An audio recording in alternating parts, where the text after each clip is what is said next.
Olá a todos, sejam bem-vindos. Gostaria de agradecer a presença de todos aqui.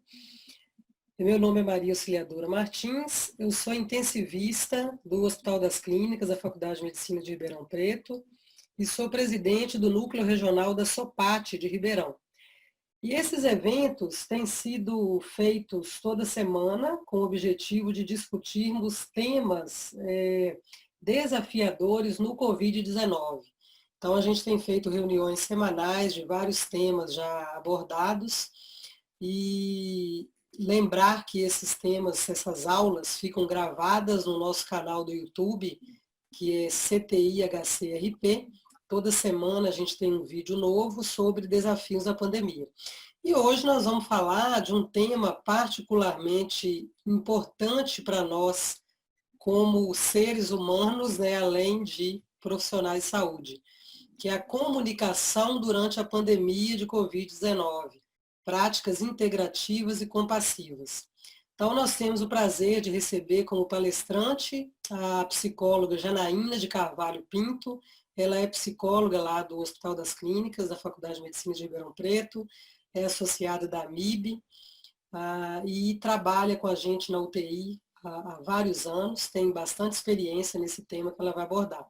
E gostaria de igualmente agradecer todos os debatedores aqui presentes hoje, a professora Catalina Camas Cabreira, psiquiatra lá da Faculdade de Medicina, a doutora Jaciara Machado Viana, intensivista e paliativista no Hospital das Clínicas, a psicóloga Laila Raquel Silva Gomes, USP, psicóloga Márcia Maria Martins, que é psicóloga em Vitória, no Espírito Santo, Dr. Marcos Feres, intensivista do Hospital São Francisco de Ribeirão Preto, a professora Nereida Lima, que é geriatra e paliativista da Faculdade de Medicina de Ribeirão Preto, e o professor Silvio Luiz Moraes, que é psiquiatra também da Faculdade de Medicina de Ribeirão Preto.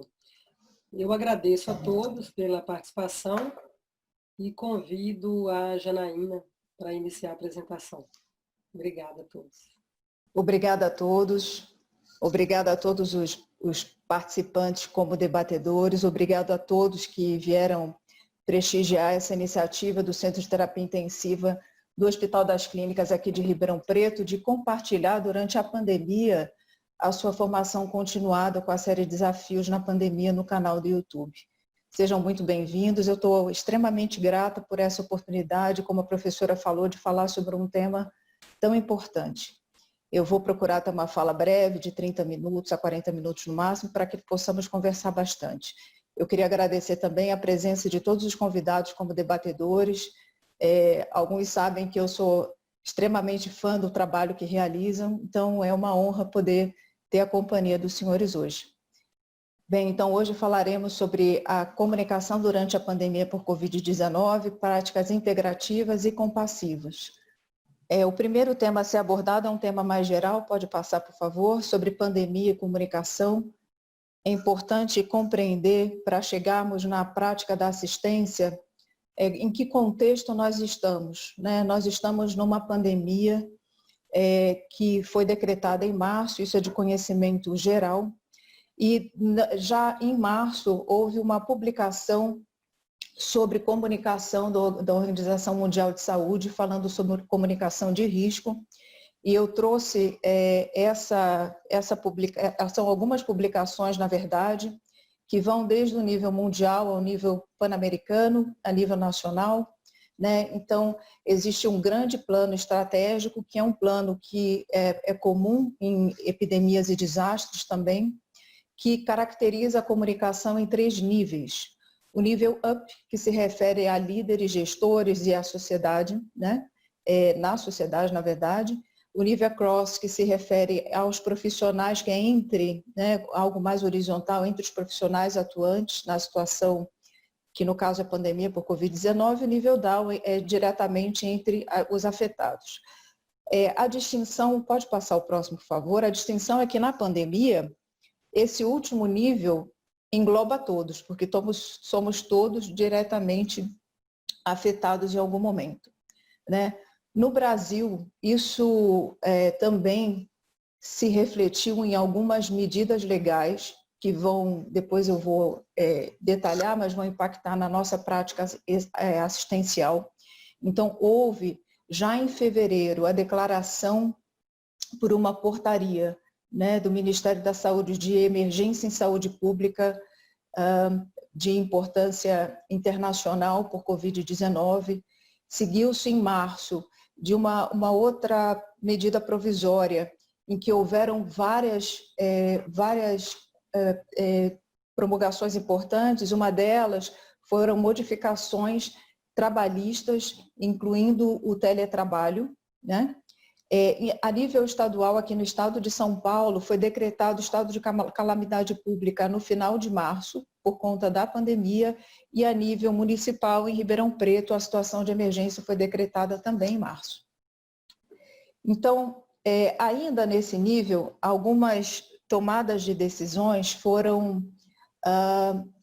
tiveram esse impacto direto, como, por exemplo, né, aí a nível pan-americano, algumas diretrizes como ser de responsabilidade dos gestores, e nesse momento já dá para nós pensarmos em gestores públicos e gestores intrainstitucionais também, né? Ofertar comunicação visual e gráfica sobre novos fluxos de assistência e protocolos de biossegurança.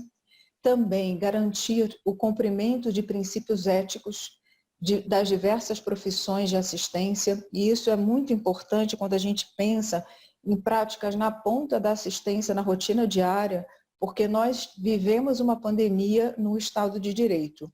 Então, nem tudo que nós desejamos fazer pode, eventualmente, pode não ser legal, juridicamente falando, né? Então, mediar novos modos de comunicar presencial ou remotamente o diagnóstico presumido ou confirmado de Covid-19, estado clínico e óbito. Então, todas essas diretrizes, né, aqui no Brasil, se refletiram também numa redistribuição de recursos materiais e recursos humanos nas instituições de saúde. Então, vejam que por conta desse grande contexto, nós estamos chegando justamente a nível institucional, né? Então, aqui eu falo do complexo, aliás, eu estou na sala onde eu trabalho, né, uma delas, do complexo do Hospital das Clínicas, que pertence à Faculdade de Medicina de Ribeirão Preto, da USP.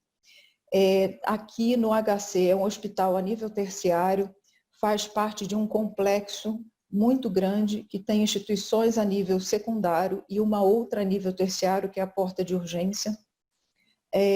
Houve, né, para todo esse complexo, muitas modificações.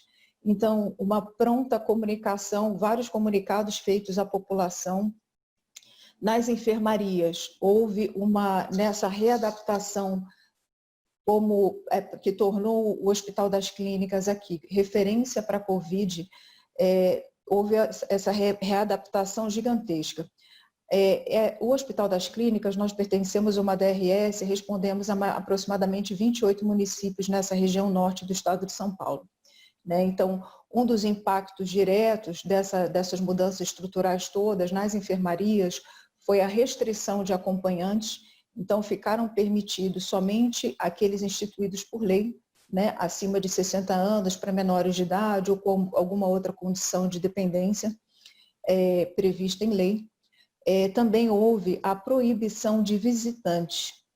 Então, no CTI, antes da pandemia, nós tínhamos, inclusive, o programa de visitação ampliada, em que até 3 pessoas podiam permanecer no leito por até 12 horas por dia, se revezando, né? Fora as visitações de rotina durante o dia.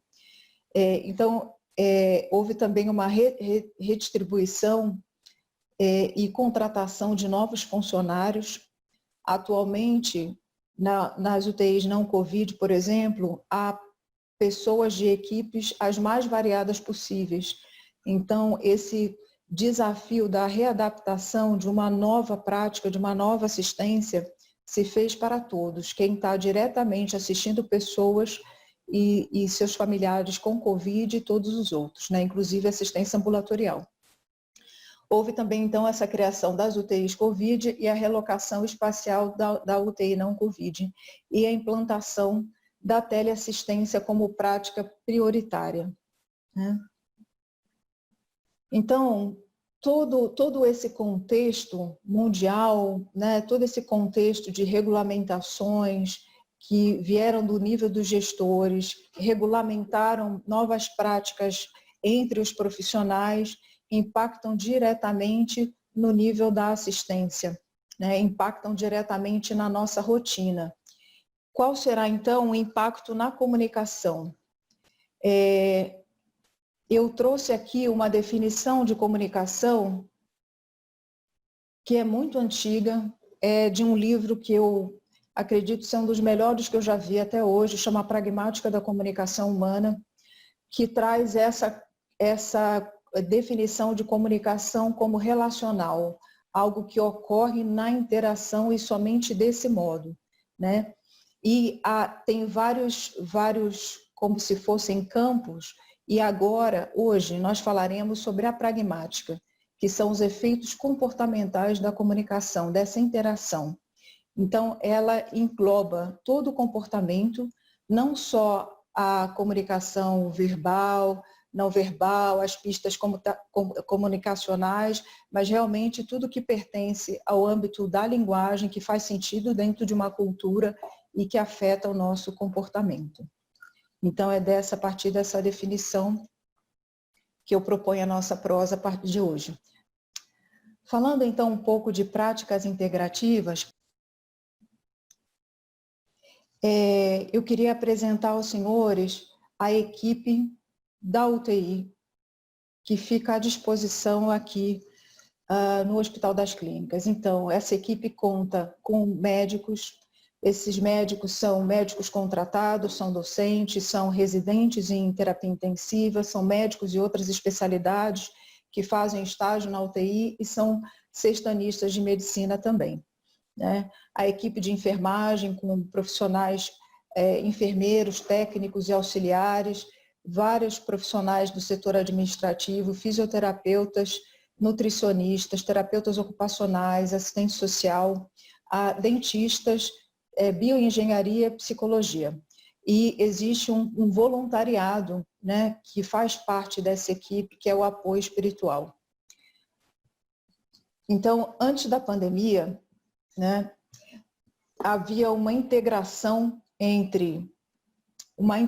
não só presencial, mas principalmente entre os pacientes, os familiares, as equipes e todas as instituições de contrarreferência. Ou seja, no nível terciário, muitas vezes é necessário reencaminhar para tratamentos e cuidar dos outros após a alta hospitalar.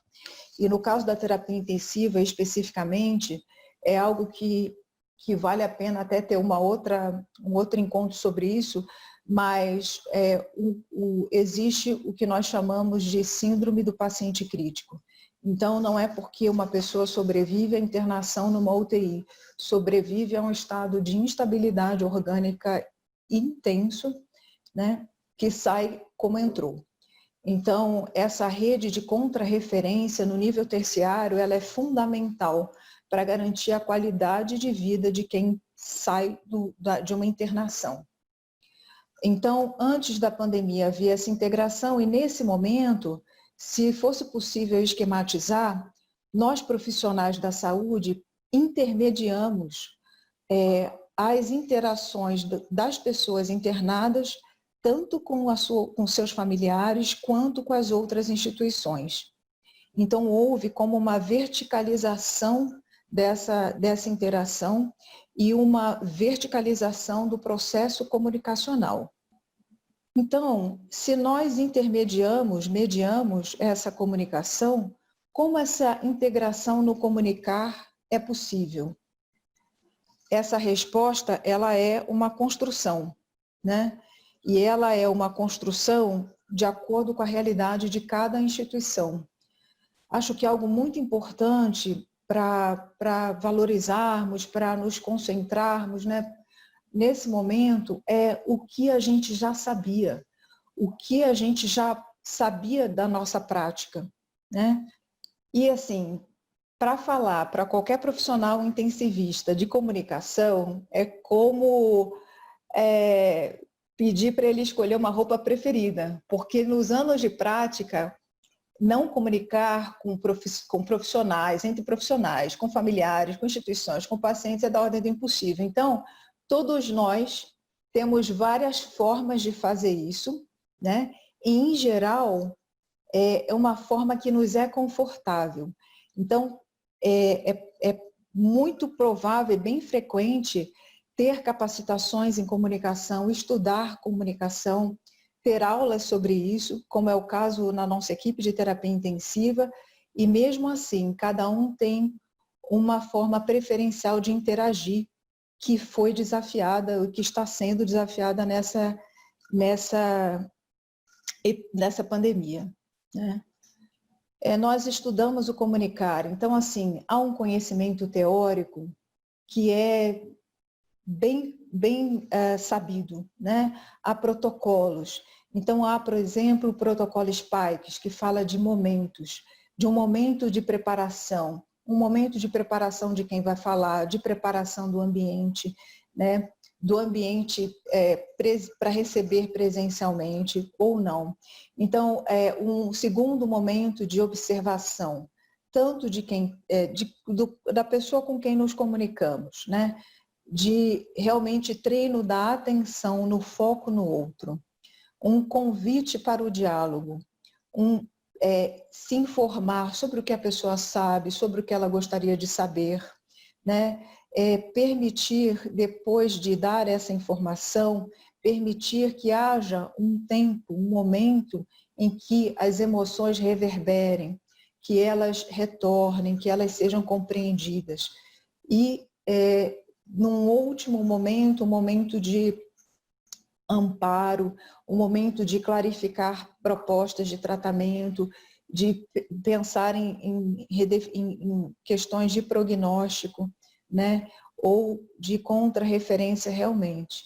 Existem outros protocolos, como NURSES, que ele é mais centrado, e por isso eu trouxe, na questão afetiva, né? Então, ele propõe que já durante a interação, né, haja um primeiro momento de perceber a emoção.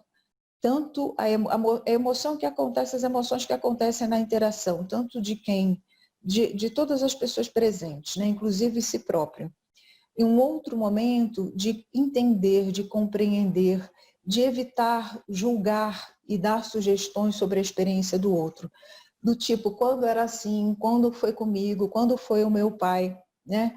Ter ainda preservar um foco naquela interação em quem nós estamos cuidando. Um outro momento de se expressar, de validar sentimentos, de reconhecer o possível para aquela pessoa naquele momento, naquela situação.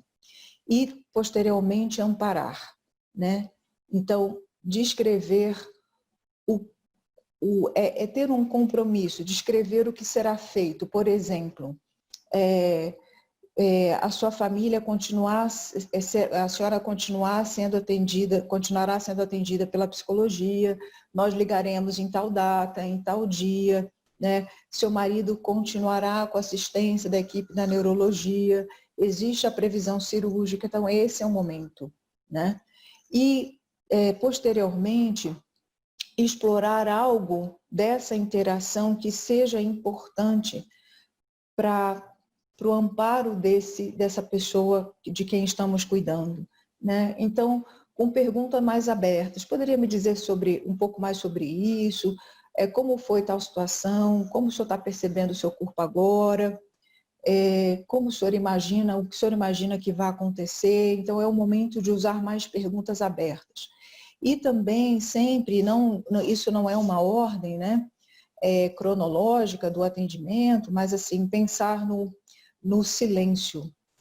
No silêncio com sentido de respeitosamente aceitar, né, a expressão, sem interromper mesmo, a expressão afetiva e emocional de outros.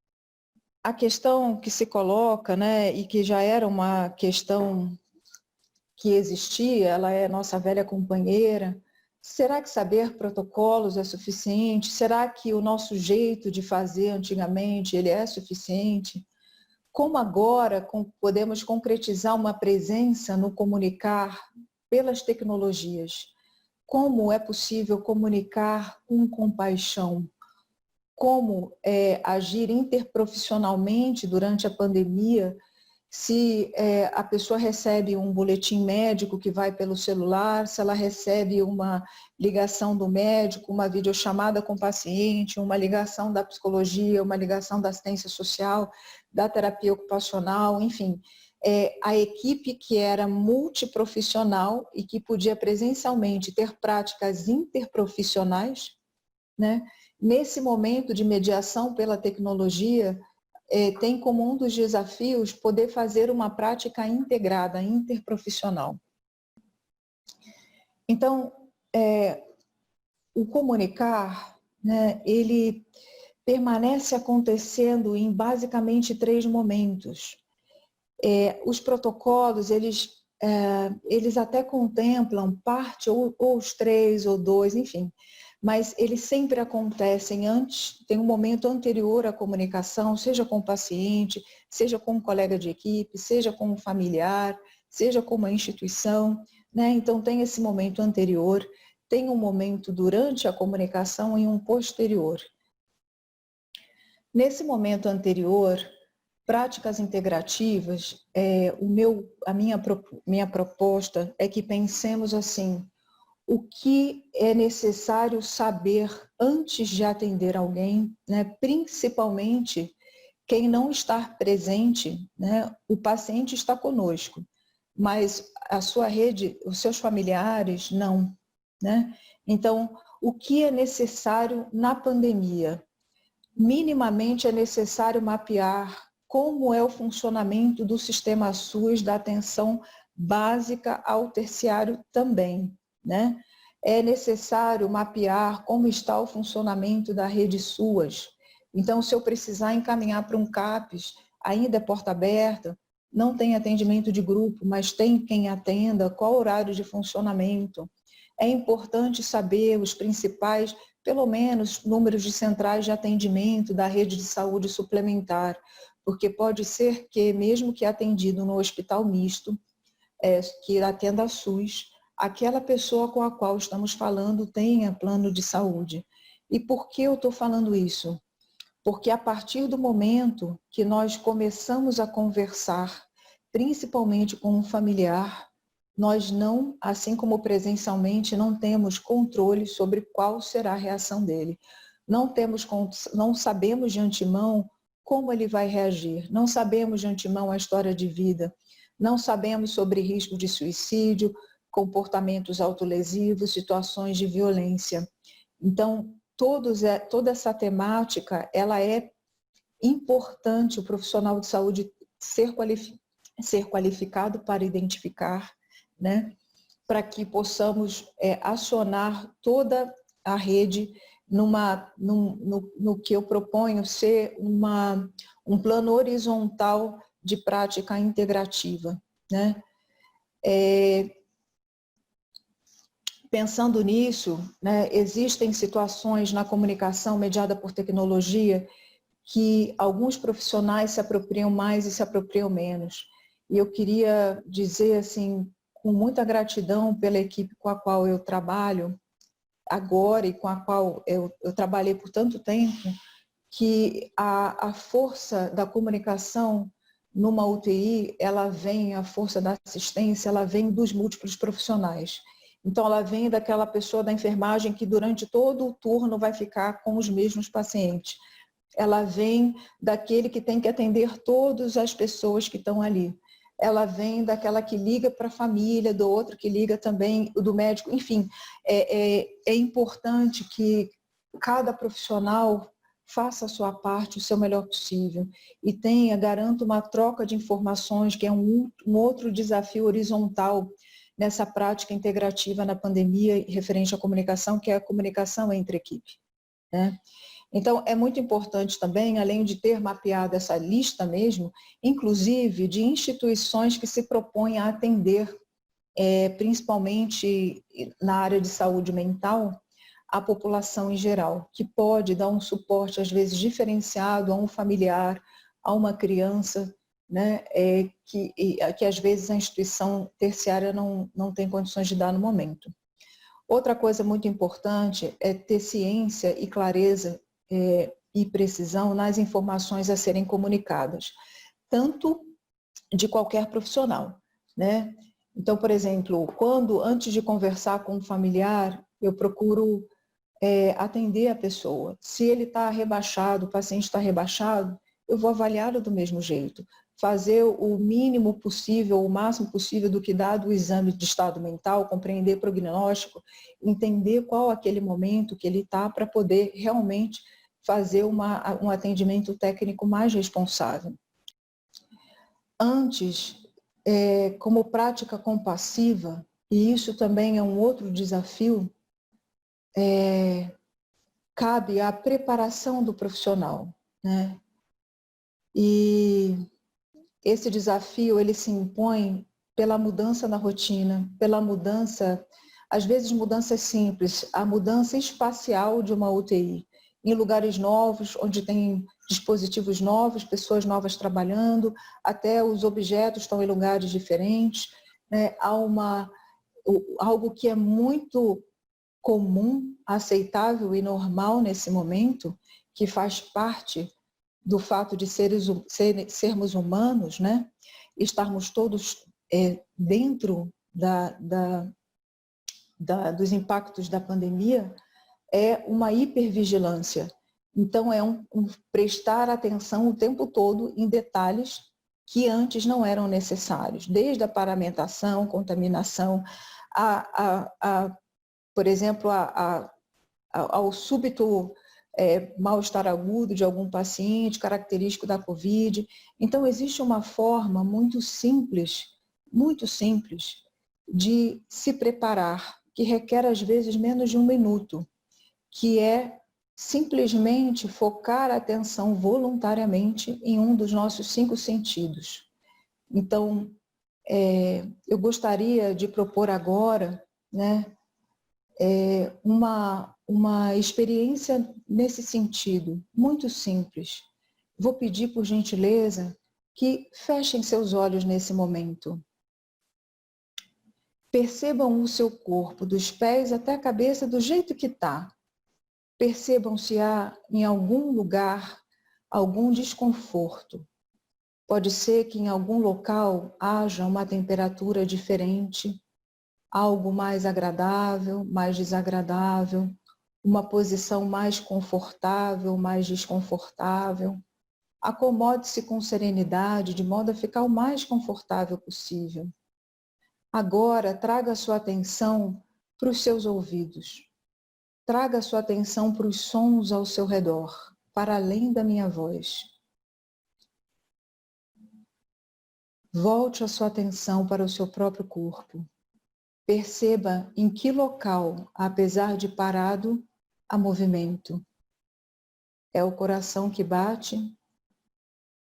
É o tórax que se movimenta? O abdômen? Respire profundamente uma única vez.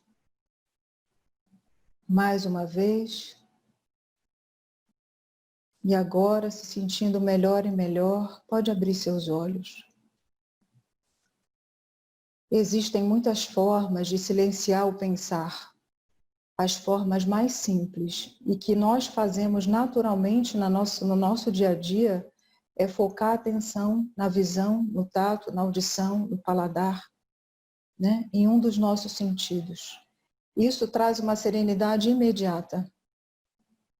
E isso basta para que esse exercício, e esse é o exercício, né? O desafio de trazer uma presença para a comunicação, no sentido de ser ter o foco atencional, o filtro de todos os estímulos que chegam ao nosso próprio organismo na interação, né?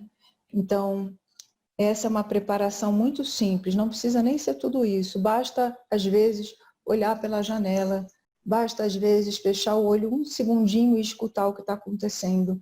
Basta dar uma respiração consciente, mesmo de olhos abertos, algo muito simples, que é uma gentileza compassiva com nós mesmos. Então, lembrando dessa intermediação que nós fazemos nesse momento entre quem está internado e as redes de suporte formais ou informais, né? A comunicação compassiva, durante a comunicação, ela se refere às bases do que é conhecido também como comunicação não violenta, né? Então, durante o ato de comunicar, o que seria se comunicar com paixão? É observar o que acontece, tentando descrever sem julgar. Então, o que é julgar? Exemplos são usar adjetivos, né? Então, é simplesmente tentar descrever, porque o que acontece conosco, profissionais? Depois da comunicação com o outro profissional, com o paciente, com o familiar, nós precisamos, somos obrigados a elaborar, escrever, a compartilhar o que aconteceu. Então, nesse primeiro momento, tentar somente guardar os fatos, né, é fundamental. E identificar o que são chamados de sentimentos e não sentimentos. O que é isso? É uma diferença que a gente conhece, quer ver? Olha, sentimento é, nossa, eu estou irritada, né, com o que aconteceu. O não sentimento é, eu me senti tão humilhada, né? Humilhada é algo que tem a ver com uma ação do outro. Irritada é um estado de propriocepção. Então, eu posso ter um incômodo no estômago, posso ter uma reação. Então, é conseguir identificar uma reação fisiológica, ou mais de uma, e nomeá-la de acordo com a nossa cultura, né? Então, sentimentos e não sentimentos. Aqui já começa uma diferenciação. Se pensarmos na comunicação como uma interação, nessa diferenciação do que está acontecendo comigo, do que eu estou atribuindo aos fatos que estão acontecendo, né? Um próximo passo seria identificar as necessidades. Então, quando uma pessoa fala, por exemplo, né, como eu ouvi hoje, hoje houve uma conferência familiar presencial com um paciente, um senhor, que tem uma lesão neurológica extensa, um prognóstico neurológico reservado, e cuja família tem uma forma de lidar com essa situação, o que nós chamamos de coping ou enfrentamento, muito fundamentado na crença religiosa. E quando eu digo religiosa, são dogmas da religião mesmo, né? E no final da visitação, a equipe estava muito preocupada com essa perspectiva de espera por uma cura física total, né? E no final ela fala, sabe, Janaína, vir aqui hoje fortaleceu a minha crença, né? Então, essa necessidade, quando nós da psicologia em geral, independente da linha teórica que escolhemos adotar, nós em geral compreendemos que a reação das pessoas às situações tem função adaptativa e isso é merecedor de respeito e de compaixão. Então, antes, não há uma necessidade de convencer, há uma necessidade de haver um respeito empático, de identificar qual a função daquilo para aquela pessoa naquele momento. E a função é continuar sobrevivendo, continuar suportando a ausência daquele que está internado, continuar suportando a ressignificação do corpo de quem está internado cada vez que conversa conosco. Então, é um marido que vira um sistema, que vira um AVC, que vira um sistema urinário que não está funcionando, que vira alguém que precisa de diálise, que vira alguém com a barriga aberta, que vira alguém com droga. Vejam que tem palavras muito, muito simples, que têm um sentido tão distinto, entre o senso comum e o nosso conhecimento técnico, né? Então, essas delicadezas, elas são muito importantes nesse momento de identificar as necessidades. E o último momento de fazer pedidos. Então, o que é a prática compassiva na pandemia é uma mesma presença, apesar de novas topografias. Então, essas novas topografias, e agora eu vou compartilhar as práticas aqui do hospital, né, as práticas do CTI onde eu trabalho, elas são presenciais ainda, né? Recebemos então presencialmente ainda familiares, são exceções, né? Como por exemplo, pessoas com processos ativos de morte. Nós privilegiamos a vinda presencialmente antes do óbito, né? Mudanças de condição que passam a definir um prognóstico mais reservado também. Então, essas visitações presenciais passam por uma triagem com a enfermagem aqui no hospital para rastreamento de sintomas de Covid. Quando chegam à UTI, eu faço uma dessensibilização ao ambiente e psicoeducação, então já ressignificando tudo o que aquele familiar vai ver. As pessoas entram tendo noção de que dispositivos vai ter ali, da forma de interagir, do nível de consciência, de como a pessoa vai estar, se ela pode falar, se ela pode tocar, como nós cuidamos, que é uma equipe grande que cuida, etc. São telefonemas e visitações virtuais, que são telechamadas. É importante destacar que nessas visitações virtuais é importante a gente respeitar o terceiro artigo da Constituição, que prevê a inviolabilidade da imagem e da intimidade. Então, aqui nós realizamos essas visitações por videoconferência só com pacientes conscientes orientados que permitem que isso aconteça, né? Esse é um exemplo de telechamada. Próximo, de videochamada. Existe a possibilidade também, né, nessa intermediação, então tem um e-mail que é disponibilizado para que todos os familiares enviem fotos, vídeos, histórias de vida, mensagens para a equipe. Isso tem a ver com um trabalho muito antigo, que eu prezo muito no CTI, que é criar uma ambiência auditiva, principalmente, e visual.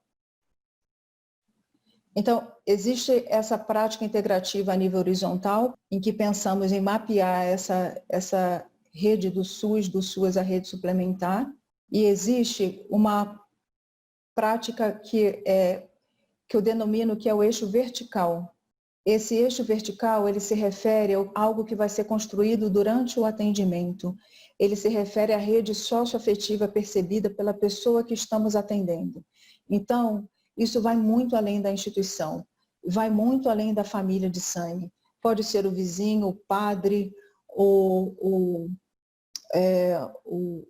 enfim, uma pessoa assim que é algo que vai sendo construído, às vezes é um médico de referência da família, né, é um parente distante que tem conhecimentos na área de saúde.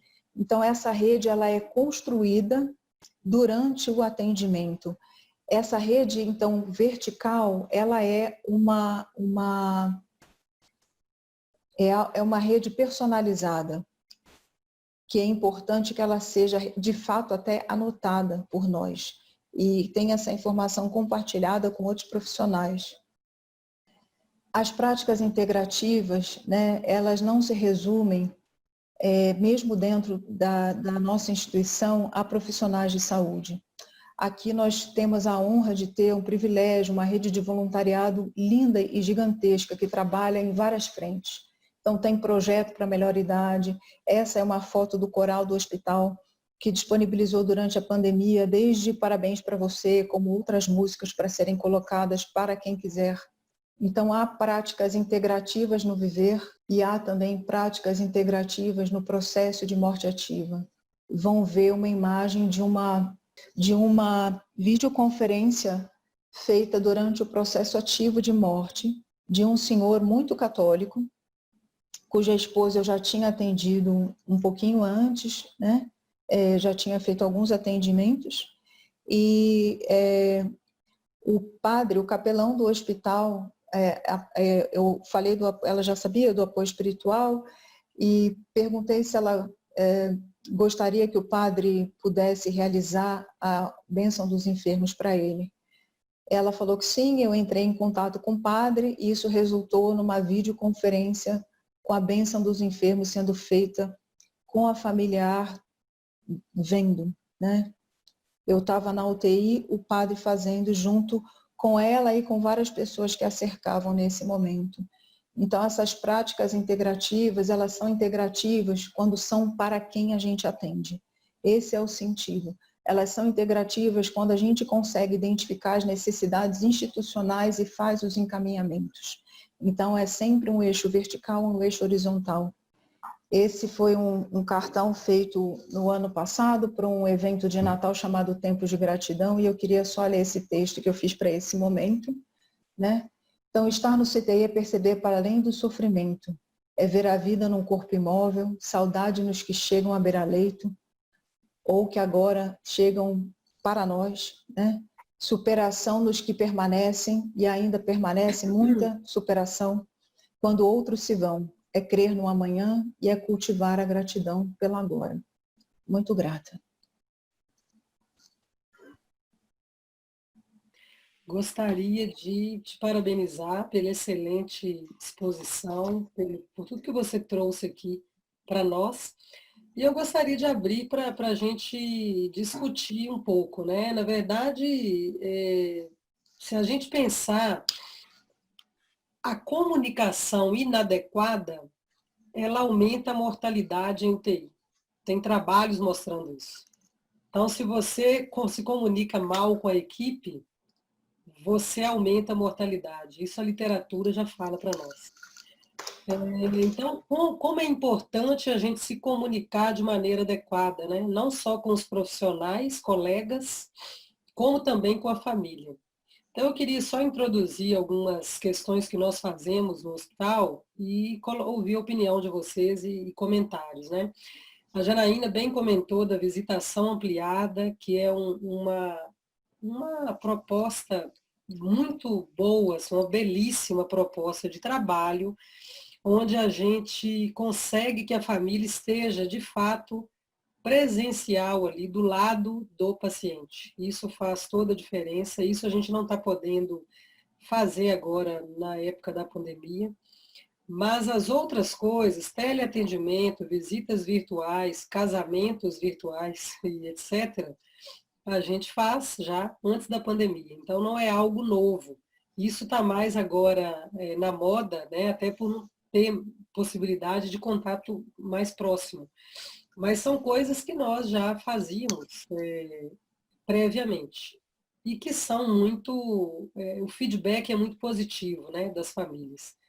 Então, visitas virtuais, possibilidade da família gravar um áudio para a gente passar para o familiar, a gente já comentou aqui em outras aulas. E, apesar de tudo isso, da pandemia, a gente propõe pelo menos uma visita presencial para aquelas famílias que têm condição de ir. Ou que não estejam sintomáticos, ou que não estejam com medo mesmo da doença, né, da pandemia. E a gente consegue, então, acolher essas famílias, pelo menos uma vez, para ela ver a cara da equipe que está cuidando do seu parente. Isso é extremamente importante, né? Então, acho que aí entra a questão da virtualidade também. O virtual pode ajudar nisso aí. Então, eu gostaria que vocês comentassem, está aberto aí, quem quiser falar pode se apresentar, a gente pode fazer uma ordem aí de fala. Estejam à vontade para comentar ou fazer perguntas. Obrigada, Janaína. Quando eu digo que estou do lado de cá, porque eu faço parte de um grupo que não participa disso que vocês vivem, né, diariamente.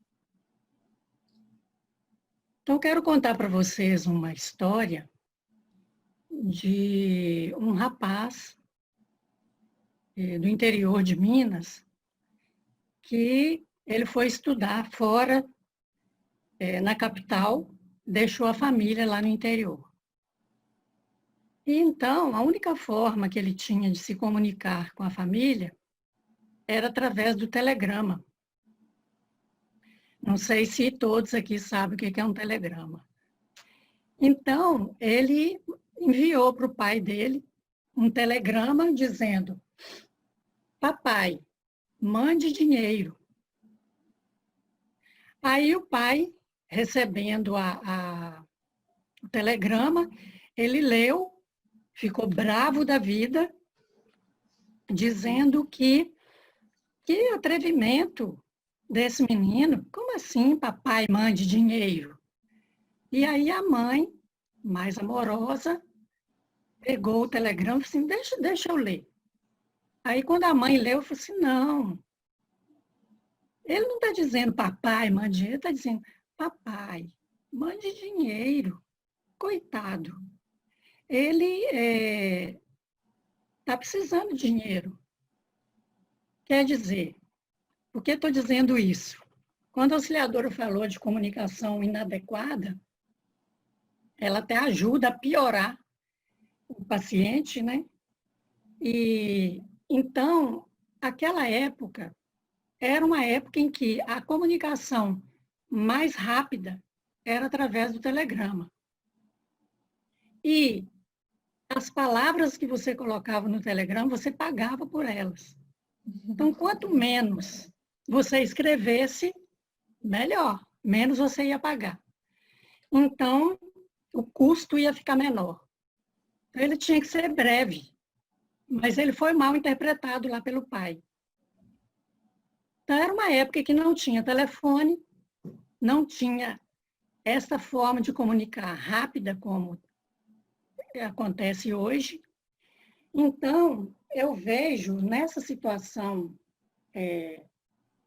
atual um bombardeio de informações.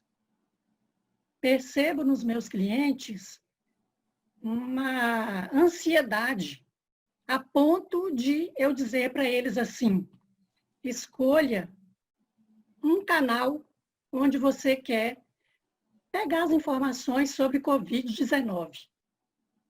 Porque existiam alguns que queriam acompanhar todas as informações, pela televisão, pela internet, pelo Instagram, pelo YouTube, pelo Twitter, e isso ia causando uma angústia a ponto de a ansiedade ser tão alta que causava depressão.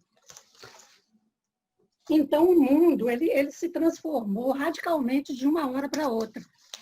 E esse excesso de informação, ele realmente tem nos ensinado a filtrar, a selecionar o que a gente deve seguir, acompanhar e o que não devemos seguir, porque o pouco não é bom, o muito também não é bom.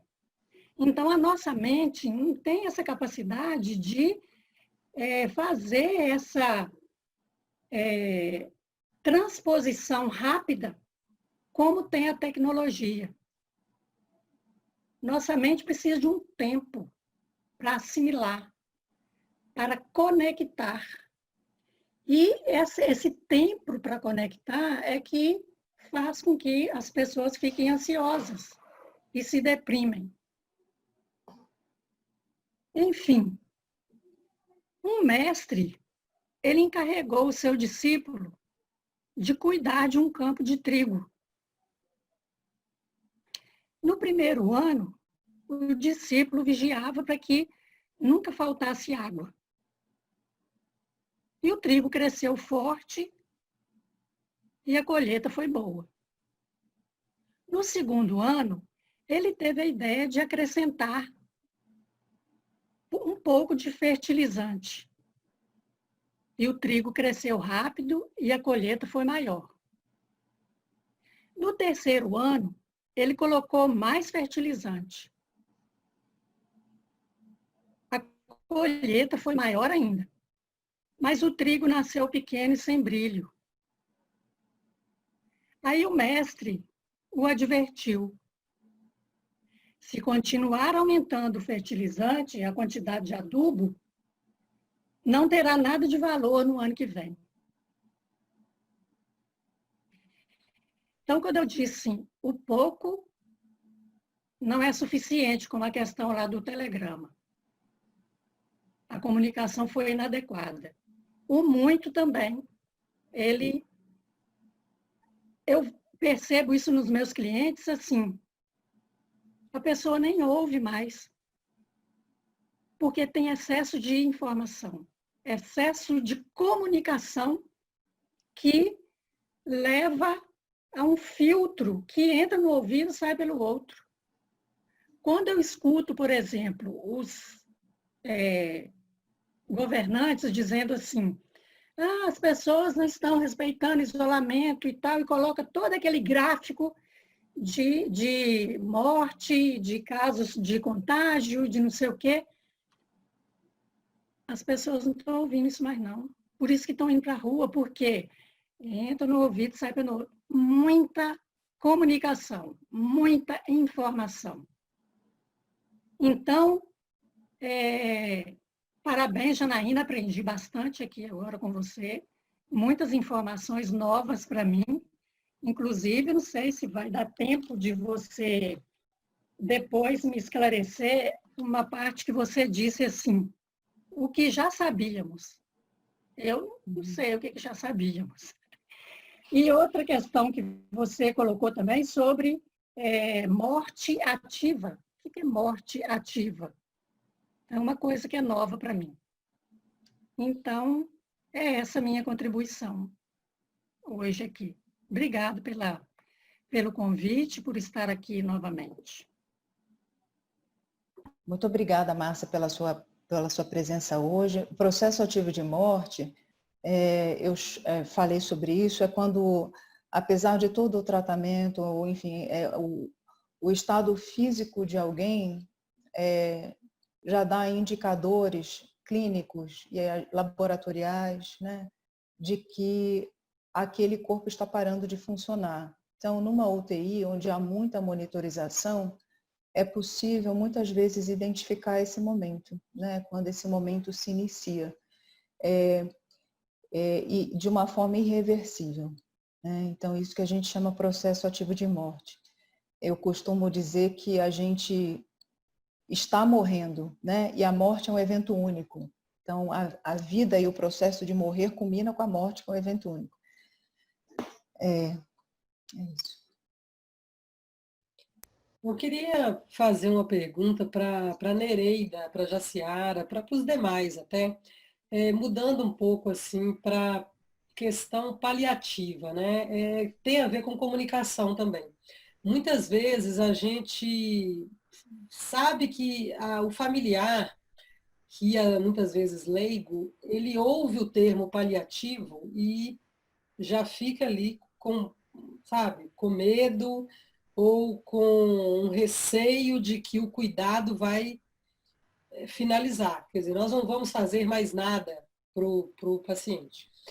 E na era Covid agora, né, de pandemia, a gente tem vivido situações extremamente graves. A gravidade dos pacientes ela é absolutamente fora daquilo que a gente já viu até hoje. Trabalhando numa UTI que é referência na região aqui de Ribeirão, onde a gente já tem pacientes muito graves, essa gravidade é ainda maior. Eu nunca atendi pacientes tão graves assim. Então, quem é intensivista e que está na linha de frente tem visto isso, né? Os pacientes são extremamente graves, totalmente fora da nossa percepção até então. E aí eu queria ouvir de vocês, como que vocês acham que a gente poderia abordar, falar para essas famílias, de que maneira isso seria menos doloroso ou menos sofrido para aquela família que já está distante, que não consegue ver o ente querido, que existe uma distância física e muitas vezes, no caso de óbito, o velório é totalmente restrito, né? Como que vocês sugerem aí que a gente poderia abordar essas situações? Eu agradeço a oportunidade, vou começar falando um pouquinho auxiliadora, porque eu acho que esse é um sofrimento realmente imenso, né? Que é o que a gente tem percebido nos familiares, né? De pessoas que estão nessa situação tão grave quanto você está colocando. E o termo paliativo, né? Como você comentou, na verdade, ele ainda não é muito conhecido no sentido correto, né? Da palavra. Então, muitas vezes, se a família ouve esse termo, ela fica com a ideia realmente de que não vai ser feito, né, tudo que é possível ou o melhor para o paciente. Então, uma coisa que a gente tem de preocupação é até explicar, sabe assim, às vezes começar mesmo a comunicação com os conceitos mais básicos, né?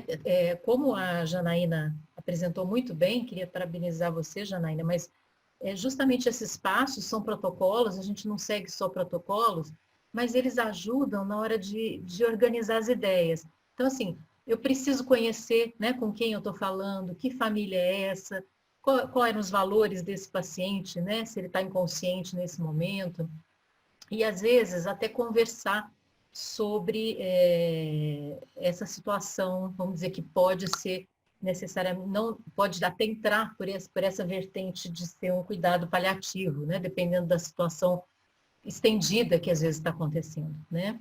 Então, eu acho que o fato de fazer uma comunicação nos melhores moldes possíveis vai possibilitar que a gente ache o melhor caminho, porque uma família não vai ser igual à outra, né?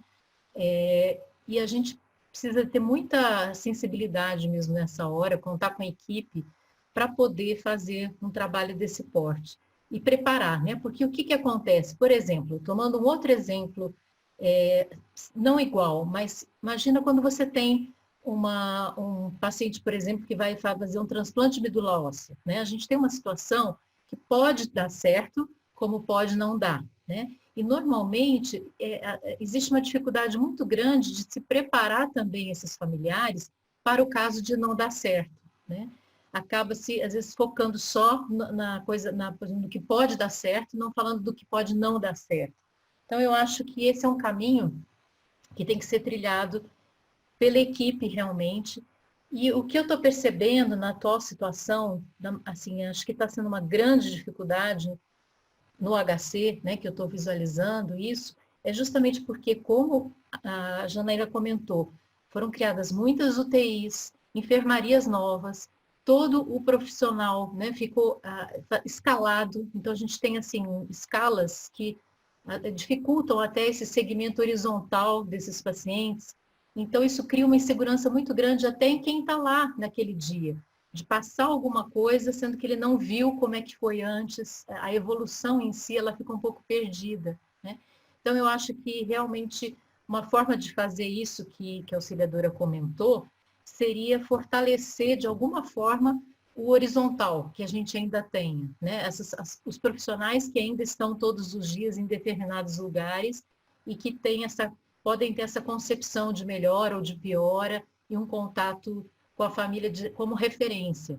Porque se isso fica variando muito, cada hora é um profissional, cada hora é uma notícia, né? A família fica extremamente perdida e com essa sensação de fragmentação mesmo.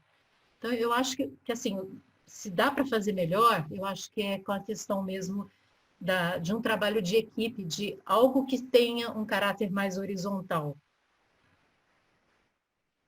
Nereida, excelente. Até antes da Jace falar, a Jace vai falar, depois a Viviane vai comentar também da experiência dela em outro hospital. Isso que você falou é extremamente importante. A gente tem visto assim, o intensivista era aquele médico que ninguém sabia o que ele fazia, né? Então eu vou aproveitar e falar um pouco disso, né? Então, o intensivista é o papel-chave agora no atendimento desses pacientes. Ele não era conhecido, hoje todo mundo, o Brasil inteiro, o mundo inteiro sabe o que é o intensivista. Isso é bom, um ponto para nós. Isso que você falou aí da horizontalidade é extremamente importante, porque eu fico praticamente todos os dias no hospital, às vezes eu não estou no atendimento todos os dias dentro do CTI, mas eu conheço todos os pacientes, conheço todos os familiares, e a gente tem essa condição aí de ver aquela família precisa de um apoio especial. aquela família precisa ser chamada. E a psicologia e o serviço social nos ajudam muito nisso aí. E a psiquiatria, da Catalina, enfim, esse aspecto multi mesmo, né? Essa horizontalidade eu acho que faz toda a diferença. Você saber o que está acontecendo. Porque como a gente não tem profissional, a realidade é, cada dia é um. No nosso hospital, assim, a gente está com 52 leitos, a gente tinha 14, né? Fomos para 52 de repente. E 52 leitos a gente não tem equipe para isso. Então, os intensivistas, eles são limitados. A gente tem profissionais não especializados, né? Tanto médicos, enfermeiros e toda a equipe multi, que não está ali horizontal e nem tão preparada. Mas é interessante isso que você comentou. Se a Jás quiser falar, depois a Vivi. Bom, eu imagino uma grande dificuldade em tudo isso que está se vivendo, porque o paciente com Covid que está na UTI, a família já sabe que ele está extremamente grave, por todas as notícias, por tudo que acontece, né? E a gente sabe que desde o início da UTI, a gente tem uma UTI muito humanizada e que, do jeito que a gente tem a preocupação de tratar um choque, a gente tem a preocupação de cuidar bem da família e da comunicação. Então, a gente fazia isso muito bem, via vários familiares, tirava todas as dúvidas, o próprio técnico de enfermagem que estava com aquele paciente, ou não, mas que era uma equipe bem estruturada, que não nós estamos vivendo uma crise humanitária, né? Às vezes o técnico falava, olha, doutora, está acontecendo isso nessa família, porque de tão próximo que ele está. E hoje, com certeza, isso se perdeu, porque não se dá conta. Muitos profissionais ficam doentes, estão afastados. Eu não estou na linha de frente, eu estou atendendo esses profissionais por teleatendimento, né? E eu vejo muito isso, tá? Muitos distúrbios psiquiátricos dos profissionais de saúde que estão cuidando ali, muitos sem condição de sair de casa para ir para o trabalho. É uma situação assim, extremamente difícil. Com relação à comunicação, eu imagino que o que se está se fazendo é o que se tem de melhor para ser feito. Não é o ideal, não é, mas no momento é o que pode ser feito. Não dá para fazer de outra forma, entendeu? E é muito difícil, porque muitas vezes um familiar tem a notícia, mas outros familiares não têm. E não vai no hospital, não vê. Isso é muito complicado. Isso, nós estamos falando de uma instituição que tem esse privilégio de ter essa forma de comunicação. Porque muitas instituições, elas não estão dando conta. Não é que elas não queiram, é que existe uma sobrecarga absurda de trabalho que as pessoas não estão tendo, ficam 2, 3 dias sem saber como seu parente está. Entendeu? Então, eu acho que da forma que está sendo feito, é a melhor forma. Eu não vejo outra forma de se fazer melhor diante dessa crise que a gente está vivendo.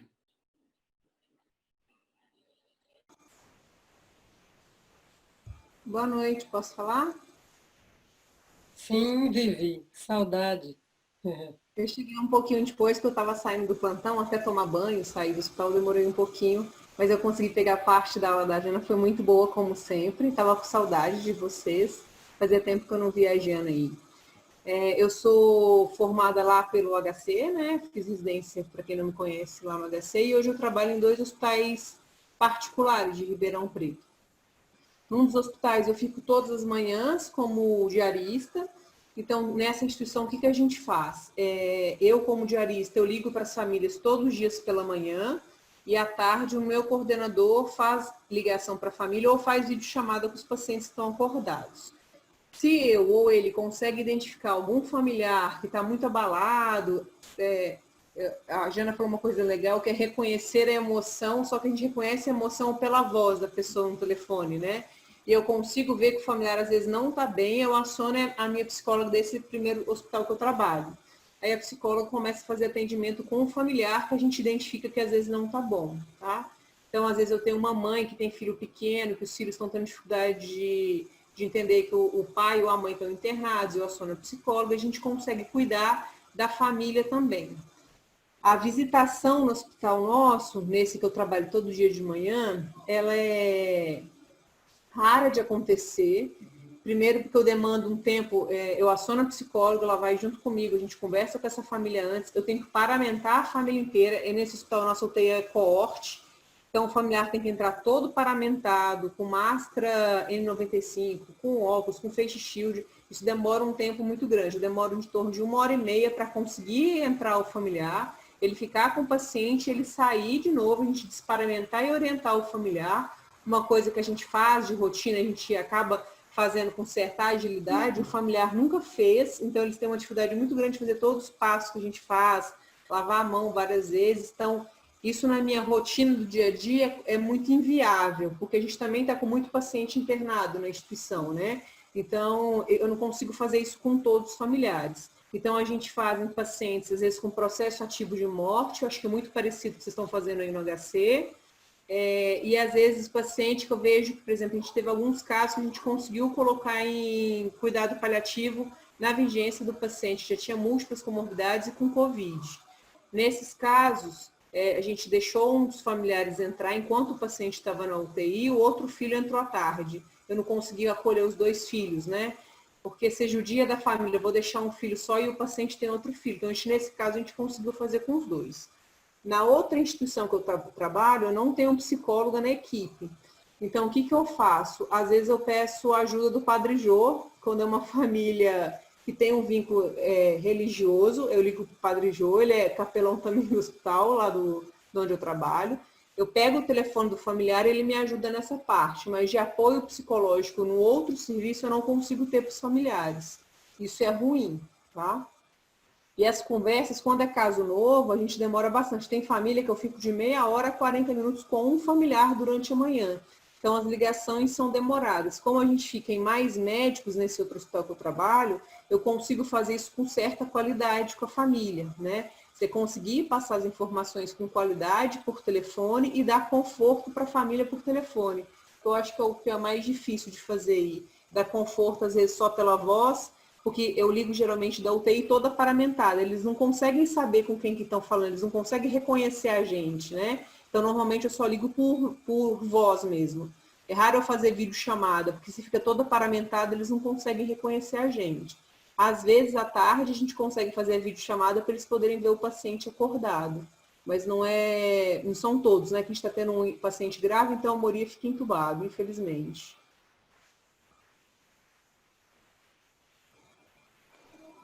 Bom, Que boa bom que noite. você pôde ver. Oi, Laila. Ai, desculpa. Pode falar, Jana. Não, só queria agradecer a Vivi por ter vindo. Seja bem-vinda, Laila. Obrigada, Jana. Obrigada pelo convite. Obrigada, Vivi, aí também pela fala. Primeiro, quero parabenizar a Jana pela exposição. Achei muito interessante, né? Essa questão de tomar a comunicação num sentido mais amplo, né? E não já ir direto para essa questão da comunicação das más notícias, em que, em geral, é o foco que a gente, né, sempre dá.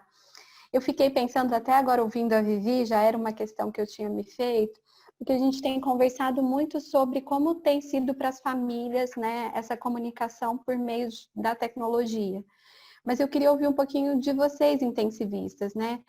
Porque eu estou entendendo que esse grupo é um grupo que já vinha pensando, né, a importância da comunicação, né, assim, da formação em comunicação com as famílias. Acho que é um grupo que tem um diferencial de já vir pensando sobre isso. E como é que é ser atravessado por essa questão da pandemia e precisar, né, colocar essa tela no meio aí de algo que já vinha sendo muito caro, me parece, para vocês, no entendimento, né, do quanto isso é fundamental para as famílias e para esse processo dos pacientes. Porque com essa vontade de ouvir, acho que eu vou aproveitar aqui que falei e colocar outras questões, e aí quem quiser comentar, eu acho que pode ser assim, Maria Auxiliadora, que acho que está coordenando. Algo que eu venho pensando, acho que já tem agora um momento de uma certa adaptação a esse novo formato, as pessoas vão aos poucos entendendo, né, como a Jaciara colocou, que esse é a melhor maneira que a gente pode fazer nesse momento, mas por outro lado vão surgindo algumas demandas que a gente tinha anteriormente, pelo menos acompanhando os grupos, né, de psicólogos hospitalares, isso surgiu inclusive hoje, de como tem sido a participação e as visitas de criança, se já foi feita visita virtual de criança, que era uma prática que a gente sempre, né, recomendou e que a psicologia sempre defendeu muito de como as crianças participariam como familiares, né, dos pacientes internados em UTI adulto. E como que tem sido feito, então, agora com a pandemia. Né, já que a gente entende que isso é importante, como elas podem participar nesse momento por essa via. E aí eu queria ouvir um pouco se já aconteceu aí no serviço de vocês e como. É isso, muito obrigada. Muito grata pela sua participação, as suas questões. A Laila coordena um grupo de discussão de psicólogos hospitalares do Brasil todo desde o início da pandemia, né? Eu posso começar respondendo essa última pergunta, que eu acho que é bem pertinente à minha prática, ou alguém gostaria de falar agora? Eu posso falar em outro momento também. Bom, eu acho que, até pensando, né, na questão inicial, sobre o que a gente já sabia, eu separei aqui um trecho de uma coisa que eu escrevi, que é bem curtinho, que fala assim, ó, o que fazemos, né, o que não fazemos.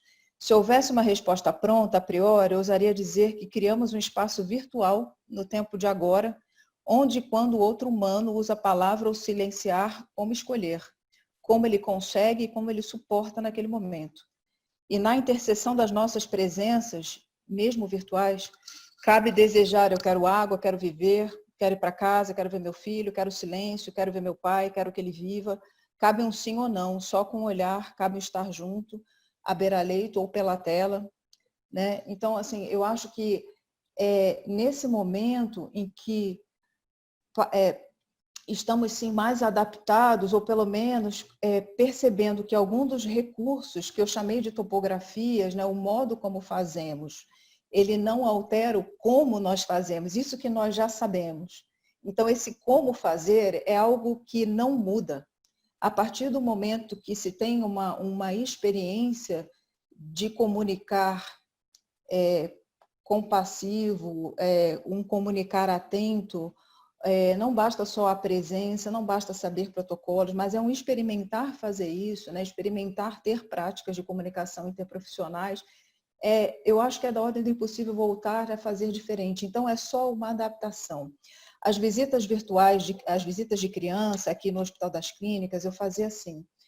Eu primeiro identificava os responsáveis, conversava, identificava, rastreava alguma alteração comportamental, um pouco das preferências, das atividades da criança e atendia presencialmente fazendo uma sensibilização bem mais gradual do que eu fazia com os adultos. Então, começava no jardim do hospital, com atividade lúdica, atividade mais artística, né? Uma produção que pudesse ser colocada à beira-leito. E daí eu subia com essa criança e acompanhava tudo durante e depois. Atualmente, como eu faço? Eu faço da mesma forma. Então, eu atendo os adultos, né? E sempre rastreando se tem animal de estimação, se tem crianças em casa, netos, filhos. E aí também a mesma coisa, né? Eu faço com perguntas mais abertas, rastreando algumas coisas importantes. Então, em crianças, né?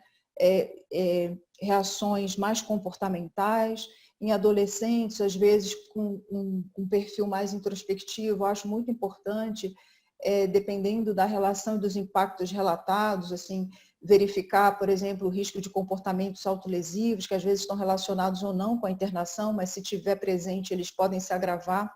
Acho que é uma coisa muito importante de ver sempre com criança ou não criança, através da rotina, a gente identificar muitas vezes intenções suicidas, né, comportamentos de risco, comportamentos autolesivos, situações de violência as mais variadas. Então, as crianças, na minha prática atual, têm participado das videochamadas desse jeito, né? Então, eu, em geral, converso com elas primeiro, sempre que eu faço uma videochamada, eu começo conversando, antes de mostrar o leito, né? Faço essa de sensibilização comigo, às vezes já usei imagem, mas em geral é uma descrição, ou eu mostro, por exemplo, tem às vezes um leito vazio, ou uma parte de um leito que não aparece ninguém, para ir fazendo uma apresentação gradual do ambiente, e preparo a criança também. Então, como aquela pessoa está, como ela está interagindo, às vezes é uma pessoa que está com Glasgow 11, ele está entubado, está com traqueostomia, mas está consciente. Então, eu falo da interação, como vai ser, né? E aí sim passo para o paciente. Então, sim, as crianças têm participado e eu acho que é uma das maiores satisfações assim, para a equipe em geral quando tem criança na comunicação, né? E para o paciente principalmente, né? Sendo filho, neto, assim, é incrível. E depois eu faço um acompanhamento também. E aí já aconteceu de precisar fazer um atendimento sigiloso depois da videoconferência com adolescente. Com adolescente, com pré-adolescente, para ter um espaço só para aquela pessoa. Eu queria só mudar um pouquinho de assunto e pedir até para os psiquiatras, a professora Catalina, o professor Silvio, comentar. A gente tem visto assim que eu diria que a empatia é algo que foi despertado nas pessoas nessa pandemia, na maioria eu diria, e isso é um aspecto positivo, né? Eu fico muito preocupada com isso que a Jaciara comentou, da equipe e do paciente também. Quer dizer, aquele paciente que a gente talvez vai ter que ter uma live, viu, Catalina? Uma aula sobre estado confusional agudo no paciente com Covid-19. A gente vai ter que inserir, talvez, você mesma, a gente vai ter que definir isso até talvez antes da nossa finalização. Porque é uma coisa que a gente tem observado como talvez relacionada à própria doença, à própria Covid-19. Porque tudo bem que a gente tem sedado muitos pacientes pelo tempo que eles têm que ficar na UTI, e isso dificulta a comunicação também, né, com a família, né, como a Janaína comentou, os pacientes estão sedados e inviabiliza a comunicação. Mas o que a gente tem percebido, estado confusional agudo muito mais frequente do que antes, mesmo que a gente usasse os mesmos sedativos que usamos hoje, anteriormente, talvez a doença em si tenha algum aspecto aí. E outra coisa é a própria equipe. A equipe fragilizada, absurdamente. Então, assim, eu vou dizer um comentário rápido meu, que eu estava há 2 dias atrás lá no CTI, eu saí, eu estava atendendo, de fato, na assistência ali, cobrindo uma médica que testou positiva, enfim, estava lá. E isso é extremamente desgastante, com a máscara o tempo inteiro, e você ter que sair para tomar água. E aí eu fui na Copa e vi as pessoas, a cara das pessoas, cansadas, marcadas de máscara, com o tempo ali de tomar o café, eu comecei a chorar. Eu fui para minha sala e comecei a chorar. Até liguei para a Jaciara e falei, isso é uma situação extremamente difícil. E eu tenho visto profissionais assim. Não sei se a gente talvez tenha que se preocupar com essa questão do burnout mesmo nessa época, ou desse estresse aí, de alguma forma. Eu queria ouvir a opinião de vocês, assim, como que a gente poderia fazer, né? Como comunicar, só que não com a família. Na verdade, a comunicação aí é com a equipe mesmo, né? Como que seria essa comunicação e o que a gente poderia fazer de positivo nesse aspecto, que eu imagino que seja geral, assim, não só no nosso hospital. Quer falar antes, Silvia? Bom, eu posso, antes de tudo, dizer que é muito impactante para quem assiste, né? Ouvir sobre tudo isso e refletir enquanto tudo se processa, enquanto tudo caminha, né? Eu fiquei algo parada hoje nessa questão da equipe que tem que estar o tempo todo em adaptação a novo ambiente, a novas entradas, a condições de colegas que vão se contaminando. E eu preocupo com a equipe como você, sabe, auxiliadora? Eu acho que é um pouco diferente até do que a Laila falou, tá estabelecido isso, né? Toda a assistência, o acolhimento, né? Pode e vai ter que se processar à distância, mas as pessoas têm sentido falta de conversar. Eu tenho ouvido como você, sabe, falta de copa mesmo, de café junto, de poder falar um pouquinho, sabe, conversar um pouco. E fiquei pensando em algumas coisas que também foram comentadas aí, que é uma perda muito grande. Eu, como tive com vocês no processo da transformação, da questão da presença cada vez maior do familiar dentro do CTI, do que é a experiência de cuidado paliativo no CTI, toda essa crise Covid pôs tudo isso em xeque. Mas o que está muito importante, que talvez você, a Janaína, a Cris, a Jaciara vão precisar para passar, né? Você viu que eles comentaram algo interessante, né? Como se fosse células, né? Que mantém processando e na mesma expectativa de dar um acolhimento para o familiar, sem perder essa consciência de que está numa finitude ou a família está em crise. E o que é incrível na crise Covid, talvez a equipe tenha sido pulverizada para muitos lugares, mas a ideia e o sentimento não se perderam. Isso dá para perceber, porque olha o que nós estamos fazendo, nós estamos conversando sobre comunicação em crise, né? Eu conheci uma época um psicanalista que falava uma coisa assim muito importante a respeito de liderança, né? Ele dizia que o verdadeiro general, e a gente vai entender como o soldado, né? Ou como todos, ele não se perde embaixo do tiro cruzado, ele está decidindo estratégia, ele está pensando e sentindo, né? Na crise. Então, eu acho que esse sentido de não se perder, desse sentido profundo que foi implantado, eu também vejo, como vocês veem, começou antes, é como se esse preparo tivesse vindo para fortalecer algo que não pode se perder, né? Esse sentido de humanizar a comunicação, e nós temos que ser muito rápidos em identificar, em perceber as pessoas, em saber como acolher.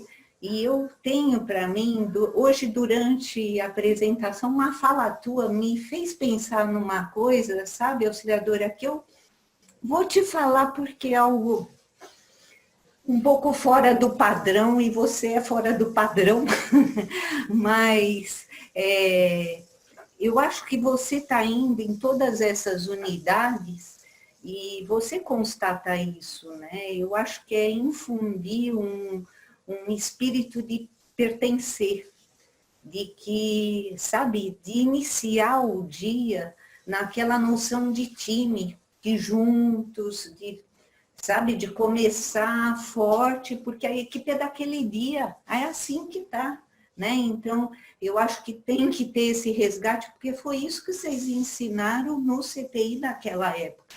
A equipe decidiu junto essa unidade, e você vê, está pulverizado, mas não se perdeu, né?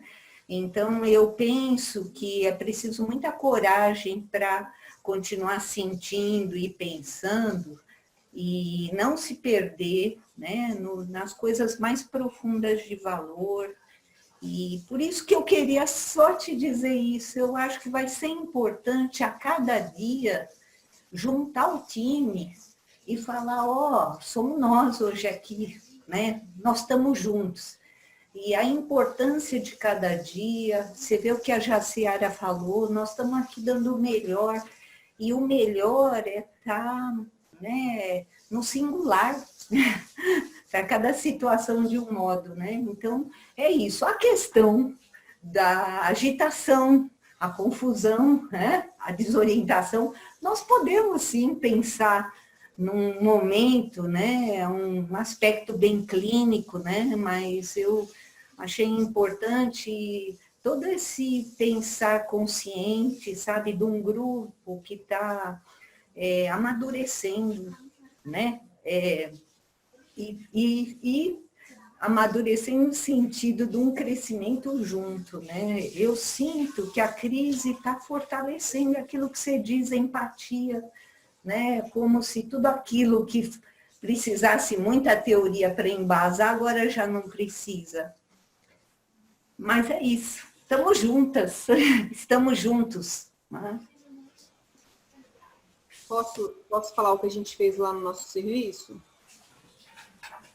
Eu no início, eu pedi a ajuda da psicóloga nossa, do primeiro hospital que eu trabalho. Então, a gente sabia mais ou menos o perfil religioso dos funcionários. Então, eu propus para eles, no início da pandemia, todo dia a gente fazia uma prece, uma oração, e cada dia um dos funcionários puxava uma prece e oração. No início ficaram todos muito estressados, era muita paramentação nova. Com o tempo, eles foram ficando mais seguros e a gente não precisou fazer isso tão frequentemente mais. Só que cada hora a gente fica de olho em um funcionário, se a gente vê que está mais esquisito, pergunta do sono e qualquer coisa, eu aciono a psicóloga para fazer atendimento com esse profissional da saúde, né? Com relação aos familiares, os funcionários, como eles veem a gente ligando, as crianças mandam áudio, mandam vídeo para os pacientes internados, eles começaram a participar mais de uma vida dos pacientes que antes não tinham muito contato. Então, isso foi muito benéfico para a equipe. Então, o que eu faço normalmente? Eu ligo por um tablet, que não dá para ligar, tipo, tem fone de voz para poder falar, e tem muito deles que, quando eu estou conversando com a família, eles gostam de escutar a conversa. Então, eles ficam espertinhos e ficam escutando a conversa, e eles sentem um pouco mais próximo da família. O estresse melhorou bastante desde que a pandemia começou, então, assim, eles estão mais seguros, né? Então, aquele medo no início, aquela insegurança, isso melhorou bastante, mas a gente fica vigiando, como eu fico todas as manhãs, eu conheço todos os funcionários que ficam comigo de manhã, inclusive médicos, se eu vejo que tem algum médico que não está muito bom, a gente aciona a psicóloga e ela com um jeitinho especial conversa com esse profissional, a gente consegue tomar conta de todo mundo. Isso deu certo, tá? Essa dificuldade foi engraçado, que foi diferente do outro serviço que eu trabalho. Só que no outro serviço que eu trabalho tinha um apoio espiritual que sempre iam pelo menos uma vez por semana. E eles continuaram no início da pandemia, eu acho que ajudou muito os funcionários. E agora, presencialmente, eles não estão indo, mas às vezes a gente consegue fazer videochamada, ou o capelão manda o vídeo e a gente espalha para o resto da equipe, que também foi muito legal. Ajudou bastante os meninos da enfermagem, os enfermeiros, enfim.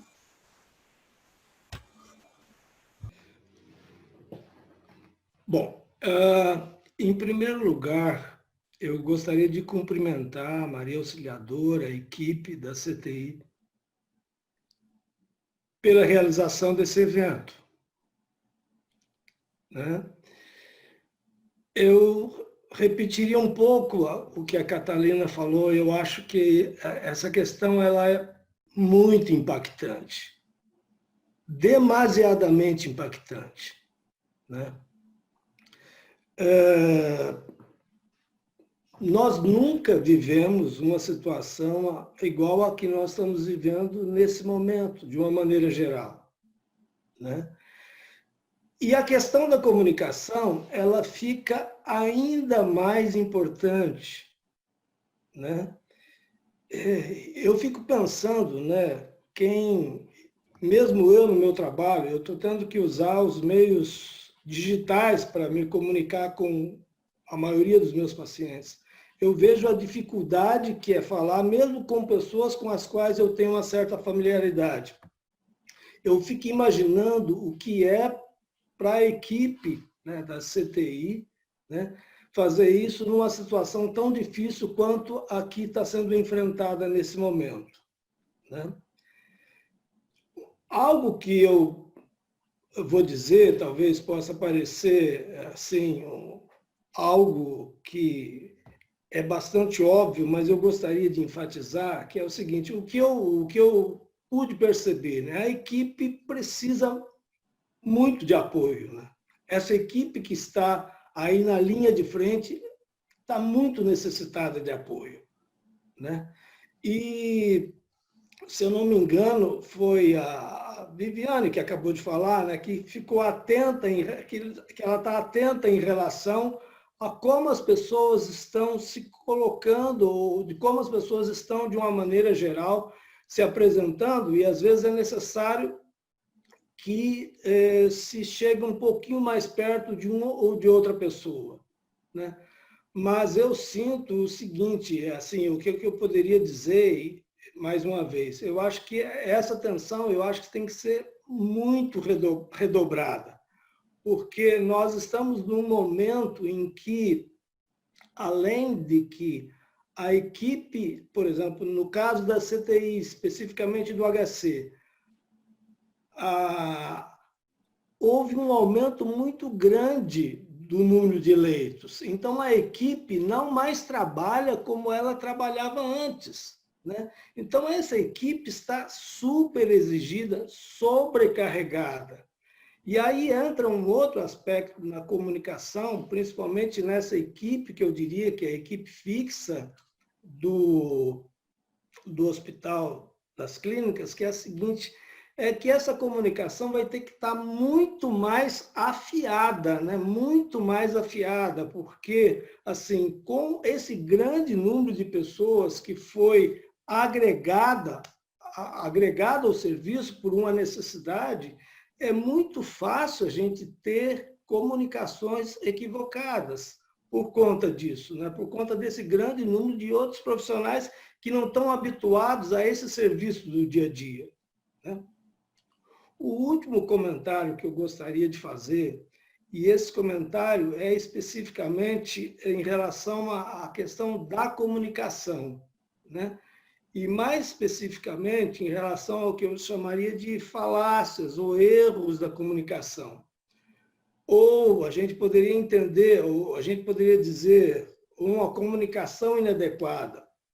O que eu quero dizer a esse respeito é o seguinte: muitas vezes não é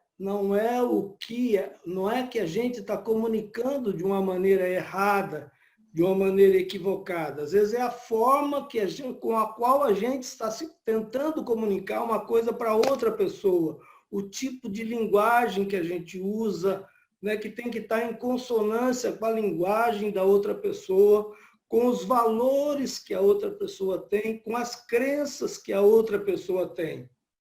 Porque muitas e muitas vezes os maus entendidos na comunicação, eles não acontecem apenas porque eu usei a palavra errada ou eu não soube comunicar cognitivamente o que devia ser comunicado, ou porque eu não atentei para outros aspectos da comunicação que muitas vezes a gente não está, às vezes, habituado a se preocupar com eles, né? Sim, de uma maneira geral, é isso que eu gostaria de dizer para vocês. E cumprimentar, mais uma vez, a equipe da CTI por esse evento e cumprimentar também a Janaína por essa apresentação que ela fez. Bom, eu acho que toda essa discussão foi muito importante. Acho que uma coisa muito legal que a Jana trouxe aí é a questão da comunicação compassiva, que eu acho que nesse momento cabe muito em tudo que foi discutido, né? Eu estou responsável pelos atendimentos remotos aos familiares dos pacientes internados nos CTIs COVID e atendimento remoto aos funcionários que são encaminhados para o nosso serviço de psicologia via SANSP. Então, fez muito sentido a fala de vocês para o que eu estou observando de demanda que essas pessoas têm trazido nos atendimentos, né? Especialmente essa questão da comunicação compassiva, que eu acho que é o que cabe muito no momento agora que nós estamos vivendo de pandemia, que é uma comunicação sincera, né? É uma comunicação especialmente pautada na escuta. É uma comunicação que visa isso que o que o doutor Silvio falou, que a doutora Catalina falou, discriminar as condições de comunicação. Então, na verdade, a comunicação adequada é aquela que se adequa ao contexto da comunicação. Então, por exemplo, eu posso ter uma fala que pode soar invasiva para uma pessoa e para outra não, dependendo de como ela está, de como ela percebe, de que crença ela tem. Então, isso é compassivo, é ouvir o outro, mas de maneira ampla, é estar aberto. Eu acho que as pessoas estão precisando muito de escuta também, agora, né? E eu acho que esse é um dos grandes desafios da comunicação mesmo, é essa nossa insegurança de qual será a melhor forma de falar, né, tentando amenizar aí o sofrimento. Então a gente tem muito essa questão, acho que todos os profissionais de saúde passam por esse questionamento. E o que os familiares têm trazido em relação a isso faz muito sentido também. Porque, por exemplo, diante da dificuldade deles de contato concreto com a realidade, ou seja, de ver o paciente ali, de ver o paciente piorando, de entrar dentro do ambiente do CTI, de ver a equipe, e dessa confusão que a Márcia muito bem colocou em relação ao bombardeio de informações da mídia, né, os estados emocionais já estão mais agudizados frente a todos os fatores que nós estamos vivendo diante da pandemia. Então é natural que essas famílias tragam para a equipe questionamentos. Mas quando um familiar nos questiona, eu sou bombardeada de questionamentos nos atendimentos. Então, quando eles nos questionam, eles não estão questionando a equipe, eles estão trazendo as suas questões para a equipe, que para eles pode ser uma referência de cuidado, a equipe, né?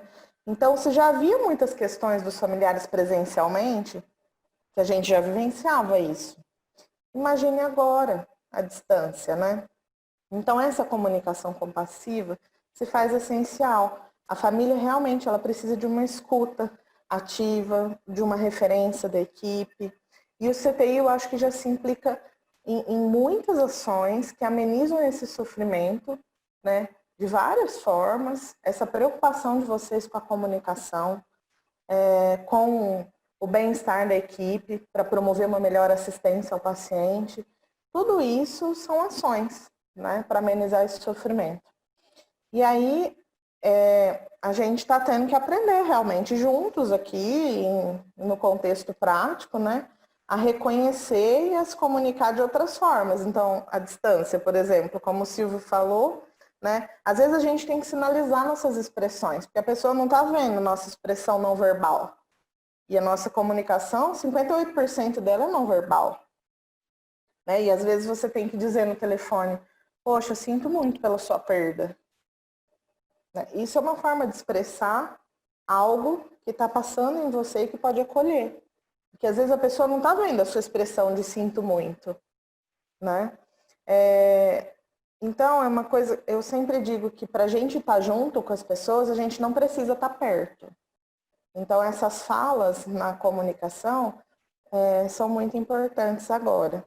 E aí, até pensando agora para fechar, assim, né, meu comentário, em relação à equipe, né, que os funcionários também estão passando em atendimento com a gente, a equipe também vivencia esses impactos de saúde mental, né, diante da pandemia. E eu acho que foi uma questão que a Jaciara colocou, a doutora Catalina reforçou e que é fundamental. É a gente treinar mais o nosso pensamento, o nosso foco e ajudar nossos colegas. Quando a gente vê que um colega não está muito bem, a gente vai e tenta ajudar ele a olhar por esse outro ângulo e assim um vai apoiando o outro, né? É isso que faz a unidade, é literalmente uma unidade de terapia intensiva, né? E eu acho que os profissionais precisam pensar mais dessa forma, que fazer o melhor agora é fazer o melhor possível, não é fazer tudo. Né? Que a gente tem um pouco esse espírito de herói, que quer suprir as demandas, resolver os problemas e eliminar o sofrimento. Porque a gente está tendo que tolerar o sofrimento junto. Né? Quando você entrou na Copa, e viu aquelas pessoas cansadas, você teve que tolerar o sofrimento junto com elas. Então, a gente tolera junto com as famílias, com o paciente, e é difícil fazer isso. Então, eu acho que a gente precisa pensar que é o melhor possível que dá para ser feito agora. Os profissionais querem dar conta. As queixas que eu escuto são: eu preciso dar conta, mas eu estou com medo de não dar conta. Eu preciso dar conta porque está mais grave a situação, está muito complexa, eu não me sinto habilitado para estar lá. Então, eles estão com medo, além de todas as mudanças da pandemia. E os profissionais estão mesmo com queixa de desamparo. A doutora Catalina, assim, descreveu exatamente o que eu tenho percebido no atendimento aos profissionais. Falta desses espaços que a gente, às vezes, até tinha no presencial, né? Quando a gente estava numa outra rotina também, né? Não, vocês estão presentes, mas é outra rotina. O foco está na urgência, alta demanda, muito paciente, gravidade. E esse momento Copa é um momento de troca afetiva, é um momento de... Eu sempre falo que a gente carrega cestas de maçãs.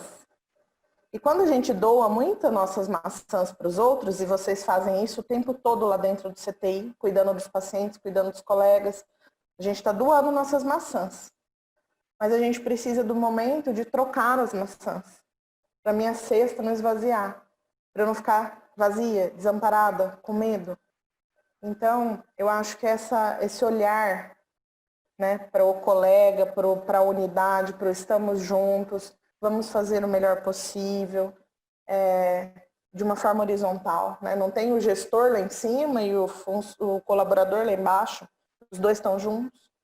Eu acho que isso é fundamental e eu vejo que o CTI tem se implicado sempre, não é agora na pandemia, porque eu já participei de outros momentos de vocês, desde minha época de aprimoranda.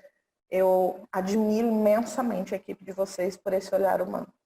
Então, eu agradeço por estar aqui, por vocês me deixarem compartilhar minha experiência e dizer para vocês que estamos juntos também.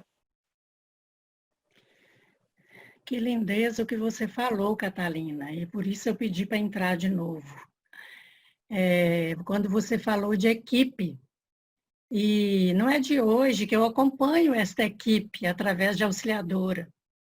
E então, conta uma história que um mestre chamou um grupo de crianças e disse para elas assim: olha, eu vou colocar ali naquela árvore uma cesta de doces. Vocês vão correr e quem chegar primeiro vai ficar com a cesta de doces todas para você. Aí elas se deram as mãos e foram juntas e chegaram até a cesta de doces.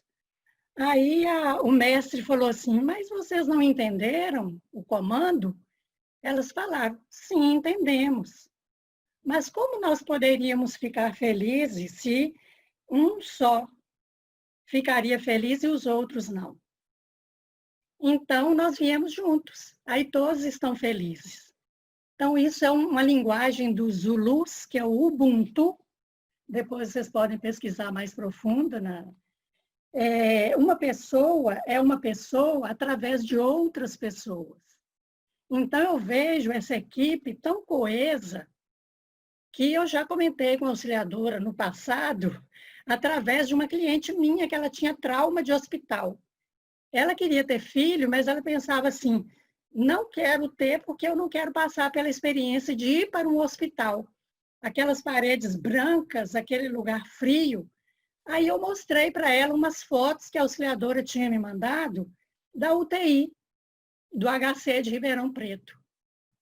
Aí ela falou: mas isso é UTI?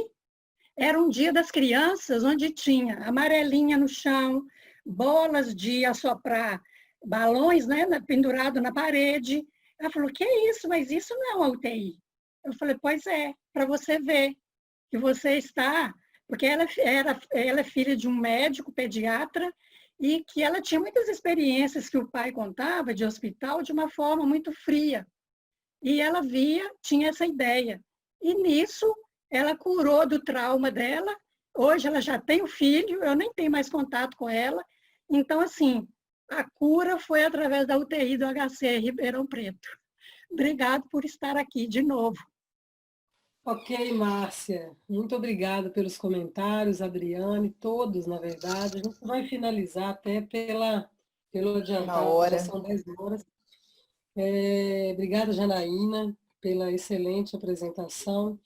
Eu queria fazer poucos comentários para finalizar, né? A Vivi falou uma questão assim, a gente fazia tal coisa, começamos, depois nós vimos que não precisava mais, né? A abordagem aí parou. Acontece em todo lugar, no mundo inteiro, o tempo todo. E eu vou dizer para o padre Joserley, o padre Jô está aqui agora com a gente, ele começou no início a fazer uma oração com a gente todas as manhãs e nós começamos a fazer, independente até da presença dele, ele lançou essa vontade e isso foi continuando. E em um determinado momento isso se perdeu. Como tudo, né? A gente vai acostumando, é o que você falou, a gente começa a usar máscara N95 hoje, incomoda muito. Amanhã você já vai estar mais acostumada. Hoje parece que faz parte de você a máscara. Teve um dia desse que eu saí, entrei num lugar público, todo mundo me olhando, eu falei, gente, que estranho. Eu estava sem máscara, eu esqueci a máscara no carro e voltei para pegar. Então, assim, é aquela história, você se acostuma com aquilo ali. E a gente acaba esquecendo daquilo que é importante. Então, esse lado espiritual, eu acho que a gente tem que lembrar dele sempre e cuidar da nossa equipe. Isso que a Catalina falou é extremamente importante e a gente relembrar disso. E o padre João apareceu ali no vídeo, eu não sei se ele quer fazer mais um comentário. Não, eu falei, é só combinar, né, doutora Catalina? É só combinar, a gente volta, assim, é lógico que tem todo aí um respaldo. Mas você sabe que enquanto eu estava ouvindo a Janaína, parabéns, Janaína, obrigado também por ter citado a doutora Viviane, que também faz um trabalho extraordinário com as famílias na Ribeirânia. Ela citou o outro hospital, mas eu a conheço do Hospital Ribeirânia. E eu estava tomando um chá, isso é só para que seja um momento assim, de encontro, de espiritualidade. Eu estava tomando um chá numa xícara que eu ganhei num ritual de chá japonês. Eu amo a cultura japonesa, trabalhei muito tempo com a cultura japonesa, como padre, 7 anos, celebrando em japonês, não sei falar japonês. E quando a gente é convidado para o ritual do chá, é o ritual de acolhimento, significa que você é importante para aquela comunidade. Você é acolhido por aquela comunidade. Então é um ritual, é um chá, mas com tem tanto ritual, né, justamente para dizer que aquela pessoa que é inserida é como se fosse o batismo, não é? E quando eu estava bebendo, ouvindo a Janaína, ouvindo todos vocês, e eu queria expressar através, né, dessa xícara do ritual japonês, o quanto que vocês são acolhidas, né, amadas por Deus, e eu tenho certeza que vocês estão trabalhando intensamente. Hoje eu ouvi de um profissional assim, ele é um enfermeiro, que está com o pai dele aí no Covid-1, fiquei sabendo que o pai está no Covid-1, o irmão é enfermeiro, a mãe se curou do Covid com vocês aí, né? Ele trabalhando no hospital privado, ele disse, eu preciso ser forte.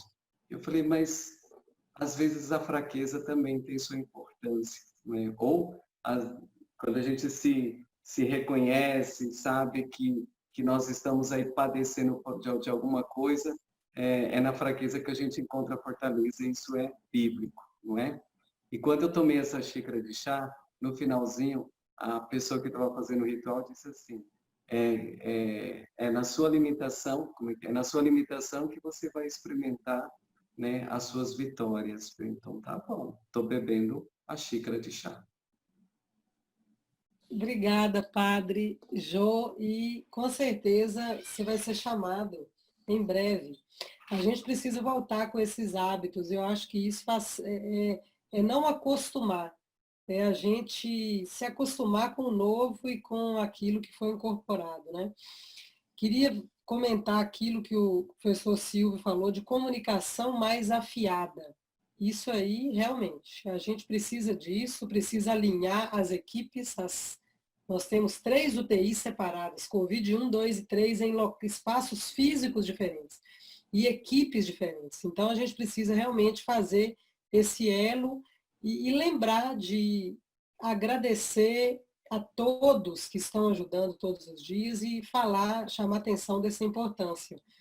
E um comentário da professora Catalina, que é extremamente, que eu achei fantástico, é a falta de copa. É isso mesmo. Eu cheguei à conclusão que, por que eu chego em casa cansada, muito cansada? Tudo bem, eu tenho trabalhado talvez o triplo que eu trabalhava antes. Não tenho dado plantão à noite, o que é uma coisa nova e que talvez eu pudesse estar mais descansada, mas não estou. Então, você não desliga a cabeça. Então, às vezes, eu quero chegar e não falar com ninguém, fechar o olho e não conversar. É muita informação, como foi falado aqui hoje também. E o que falta? Nossa, o que falta? Falta vida social. Falta você encontrar as pessoas que você gosta. Falta você ter contato físico com as pessoas que você gosta. Falta de copa mesmo, é isso aí. Então, é isso que a gente precisa. Então, eu espero que em breve a gente possa voltar a ter os nossos horários de Copa e que a gente possa compensar esse período aí de isolamento. Gostaria, então, de finalizar, agradecer a todos, a Janaína, a todos os debatedores, e lembrar que essa aula vai ficar gravada no nosso canal do YouTube, CTI-HCRP, que vocês podem assistir posteriormente. Muito obrigada a todos.